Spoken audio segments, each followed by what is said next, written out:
This is where change begins. There's a quiet moment in life when you realize that something needs to change. It's not a dramatic collapse or a major event. It's more like a persistent discomfort, a subtle sense of emptiness mixed with curiosity. You wake up, fulfill your responsibilities, learn new things here and there, yet you still find yourself wondering what all of this truly means. That restlessness is not weakness. It is awareness beginning to awaken. You may have been told that purpose exists out there, that a recognized authority, an ideology, or even the universe itself would eventually hand you the answer. But what if meaning isn't something to be discovered externally? What if it's something you build daily through experience, continuous learning, well-digested mistakes, and small, conscious decisions? That way of thinking changes everything, including how we relate to time, to mortality, and to our own humanity. This video doesn't promise absolute truths or magical shortcuts. The proposal here is more honest to provoke reflection, stimulate critical thinking, expand your cosmic perspective, and perhaps reduce suffering, yours and that of others. If you're willing to see life as a learning laboratory, then yes, this is exactly where change begins. The meaning of life is not found, it is created. Many people spend their entire lives searching for the meaning of life as if it were hidden somewhere in the universe, waiting to be discovered by those who get there. But real life doesn't work that way. Meaning doesn't come prepackaged. It doesn't fall from the sky, and it doesn't live inside a specific sacred book. It emerges from daily choices, from how you respond to time, challenges, and the opportunities for experience that appear along the way. When you realize that creating meaning is an active process, something shifts internally. Your actions stop being automatic and begin to carry responsibility. The career you choose, the people you surround yourself with, the way you learn from each situation, all of this begins to shape purpose. It's not about always being right. It's about being conscious of what you do and why, even when mistakes show up and disrupt your plans. A simple exercise you can start today. At the end of the day, ask yourself, what did I do that had meaning for me or for someone else? It could be an honest conversation, a moment of empathy, or even a quiet pause to reflect on your own mortality. Over time, this habit builds awareness, strengthens fulfillment, and prepares the ground for something essential. Understanding that a meaningful life inevitably involves continuous learning. Continuous learning as a measure of a meaningful life. A meaningful life isn't measured by the number of years lived, but by the quality of learning that fits inside them. A day only gains real value when you learn something new, even something small. It could be a new idea, a different perspective, or the realization that you were wrong. Time passes anyway, so why not use it to expand awareness and knowledge? At first, knowledge feels like accumulated information, but with experience, it matures into wisdom. Reading books like *Sapiens* by Yuval Noah Harari or A Brief History of Time by Stephen Hawking isn't about memorizing facts, it's about training your perception to see the world more deeply. Gradually, you start connecting science, humanity, and purpose as if every lesson were a piece of the same puzzle. A simple practice. At the end of each day, write down one new thing you learned from a book, a conversation, or even a mistake. This habit reduces ego, fuels curiosity, and turns ordinary days into steps of personal evolution. And once you realize that learning is an infinite process, you become more prepared to face something inevitable, making mistakes and learning even more from them. Learning from your own mistakes. No one enjoys making mistakes, but mistakes are among the most effective teachers that exist. Advice helps, books inspire, but nothing compares to the direct experience of stumbling, getting back up, and understanding what went wrong. That's when knowledge stops being theoretical and gains weight, emotion, and real meaning. When you face mistakes with humility, something interesting happens. The ego shrinks, and wisdom grows. Making mistakes isn't a sign of failure, it's a sign of engagement with life. Those who never make mistakes usually never try anything real. The difference between growth and stagnation lies in the ability to observe your own errors without self-punishment, but with critical thinking. A practical exercise. Whenever something goes wrong, write down 3 things. What happened, what you felt, and what you would do differently next time. It sounds simple, but it transforms frustration into continuous learning. Over time, you'll notice that every well-analyzed mistake shortens the distance between information and wisdom and prepares you to understand that not all data accumulation leads to deep comprehension. Wisdom as essence, not data accumulation. We live surrounded by data, notifications, and endless information, yet none of that guarantees wisdom. There's a profound difference between knowing many things and deeply understanding a few. The path usually looks like this. Data becomes information. Information becomes knowledge. And only with experience and time does that knowledge mature into something essential. Wisdom is what remains when the details fade. Think of someone who has lived a long life. They may not remember exact dates or formulas, but they carry an almost intuitive clarity about people, choices, and consequences. That's because wisdom doesn't live in memory, it lives in awareness. A powerful practice is to consume less content and reflect more on what you consume. Reading Meditations by Marcus Aurelius and applying just one idea per week is worth more than reading 10 books without practice. When you start filtering what you learn, you realize that wisdom isn't about accumulating, it's about refining. And that process naturally expands your vision, including towards something much greater than yourself. Humility through a cosmic perspective. When you look up at the sky on a clear night and perceive the vastness of a universe, something inside you reorganizes itself. What once felt enormous problems, disputes, vanity suddenly shrinks. The cosmic perspective has an almost therapeutic effect. It doesn't diminish humanity, it places the ego where it belongs and creates space for humility. Science plays a crucial role here. Understanding time scales, distant galaxies, and the age of the cosmos reminds us that we are temporarily made of limited time and inevitable mortality. And surprisingly, this doesn't create despair. It creates relief. When you accept that you're not the center of everything, you gain freedom to live with more lightness, awareness, and responsibility. A simple practice. Consume content that expands your vision, such as Cosmos by Carl Sagan or books like The Demon-Haunted World. This broader view doesn't distance you from humanity, it brings you closer. Because once you realize how small we are, it becomes impossible to ignore how deeply connected we are.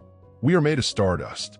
There is something profoundly transformative about understanding that we are made of stardust. This isn't poetic exaggeration, it's pure science. The atoms that form your body were forged in the heart of ancient stars. This realization reshapes our cosmic perspective and redefines what it means to exist. You are not separate from the universe. You are a continuation of it alive for a brief moment in time. Seen from this angle, the idea of separation begins to lose its grip. We share the same biology, the same cosmic origin, and the same fragility before time and mortality. This creates a powerful sense of unity where cultural, social, and ideological differences become small compared to what truly connects us. A simple mental exercise. The next time you're in conflict with someone, remember that both of you are made of the same stellar material, living on the same improbable planet. That quiet reminder softens the ego, expands empathy, and transforms coexistence.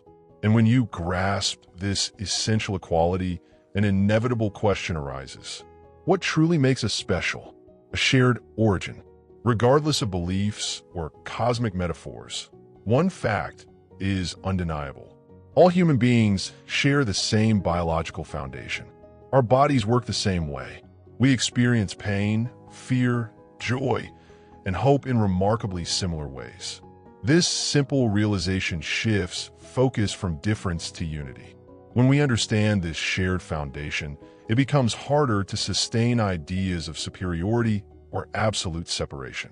Race, culture, language, and belief are expressions of diversity, not hierarchies. Human equality doesn't mean we are identical. It means we share the same value, the same vulnerability to time and mortality, and the same longing for meaning and fulfillment. A practical exercise. When listening to someone with an opposing view, try identifying something fundamental you share: the desire for safety, dignity, or belonging. This small shift reduces ego, increases empathy, and improves coexistence. And when we realize that what unites us runs deeper than what divides us, the question naturally emerges. What truly makes us special as a species? Special not because we are different, but because we are equal. There's a widespread belief that being special means being different at all costs. But when we look more carefully, we see that humanity's true uniqueness lies in what we share. We all seek meaning. We all face time and mortality. We all desire fulfillment and fear failure. This fundamental equality connects us more deeply than any label could divide us. Differences exist, and they enrich human experience. Culture, opinions, talents, and personal stories add color to collective life. The problem arises when difference becomes hierarchy. That's when the ego takes control and suffering increases. Recognizing that we are equal in value, even while different in expression, is a profound exercise in humility and awareness. In practice, this changes how we interact. Instead of asking, "Who is right?" we ask, "What can we learn here?" This shift improves dialogue, reduces conflict, and expands empathy.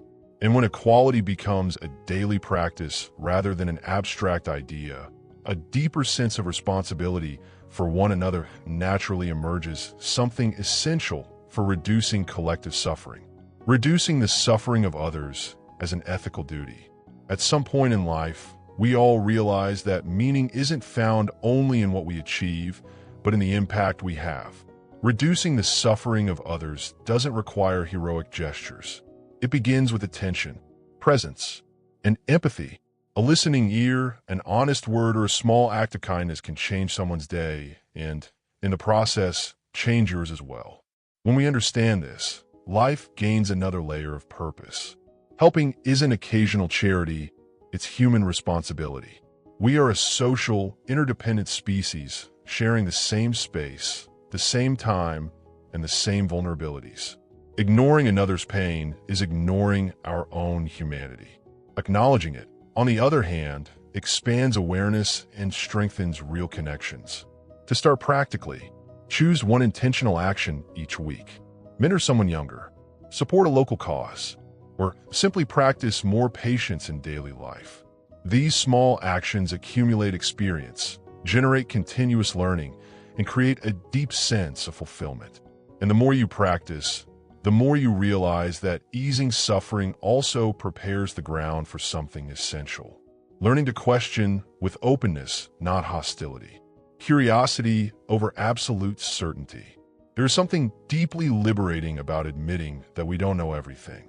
Curiosity is the healthiest engine of continuous learning because it keeps the mind open and the ego in check. When someone believes they've reached the final truth, learning stops, and without noticing, they begin repeating old ideas as if they were eternal. The history of science shows this clearly. What was once absolute certainty is later revised, expanded, or discarded. This isn't a weakness of human knowledge, it's its greatest strength. Accepting that we might be wrong increases awareness, sharpens critical thinking, and turns doubt into a bridge toward understanding, not a personal threat. A simple practice. When you encounter something that contradicts your beliefs, replace the automatic reaction with an honest question. How did you reach that conclusion? What can I learn from this?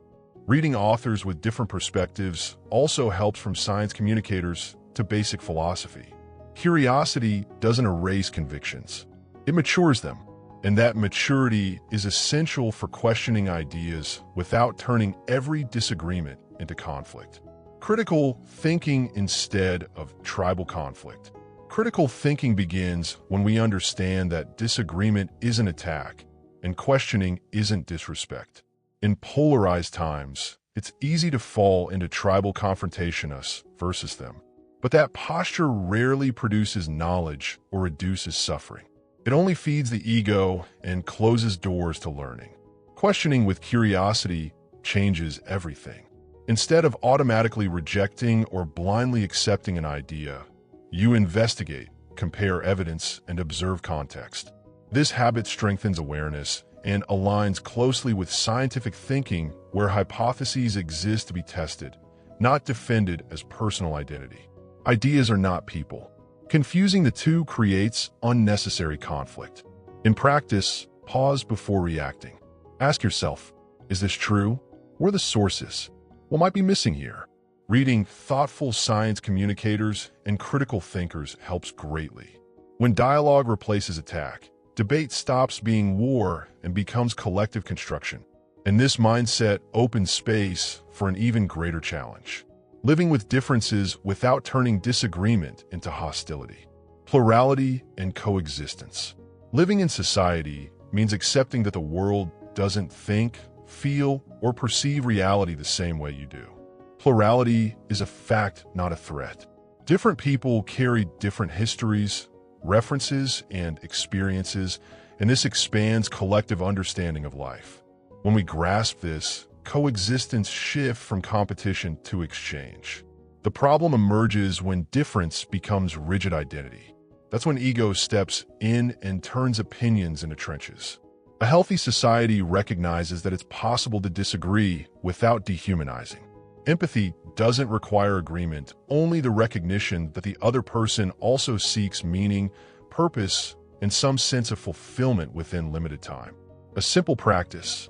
In discussions, try restating the other person's argument as fairly as possible before responding. This builds awareness, reduces automatic reactions, and improves dialogue quality. Real coexistence doesn't eliminate conflict, but it prevents it from becoming permanent hostility. And when we learn to live with differences, it becomes clear that the future demands more than opinions. It demands collective responsibility.